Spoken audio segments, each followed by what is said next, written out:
गोडकी में अफसोसनाक हादसा। रेलवे स्टेशन सरहद का मुलाजिम अपनी टांग गंवा बैठा। अब्दुल रज़ाक कटानी कांटा तब्दील कर रहा था कि इसकी एक टांग दोनों लाइनों के दरमियान आ गई और सामने से आती माल गाड़ी के नीचे आकर कुचली गई। शहरियों ने अपनी मदद आप के तहत जख्मी को करीबी अस्पताल मुंतकिल कर दिया। बारिश की तबाहकारियां जारी। सवात में शदीद बारिश के बाद कलाकी के इलाके में लैंड स्लाइडिंग, मकान गिरने से 17 साल लड़की मलबे तले दबकर जान बहाक। घर का सामान भी बुरी तरह तबाह हो गया। हाफिजाबाद में मोटरवे पर 2 हादसात में तेज रफ्तारी के बायस 4 गाड़ियां टकरा गई। हादसे में 3 अफराद जान बहाक जबकि 15 अफराद जख्मी हो गए। हादसा मुसाफिर बस, कार, मिनी ट्रक और डंपर के दरमियान हुआ।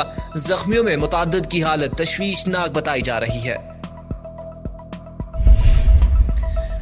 मंडी बहावुद्दीन में दरिया चनाब में हेड कादराबाद के मकाम पर दरमियाने दर्जे का सैलाब। पानी की आमद 2 लाख क्यूसेक जबकि अखराज 1,80,300 क्यूसेक रिकॉर्ड। दरिया का सैलाबी पानी नशेबी इलाकों में दाखिल हो गया। सैकड़ों एकड़ अराजी पर फसलें ज़ेर-ए-आब आ चुकी हैं। दरिया के करीबी आबादियों के नशेबी इलाके जागू कलां, काला शादियां, ठठी शाह, मोहम्मद, चक अब्दुल्ला, बाहिरी, जोकलियां समेत दरिया के किनारे रहने वालों को अलर्ट रहने की हिदायत जारी।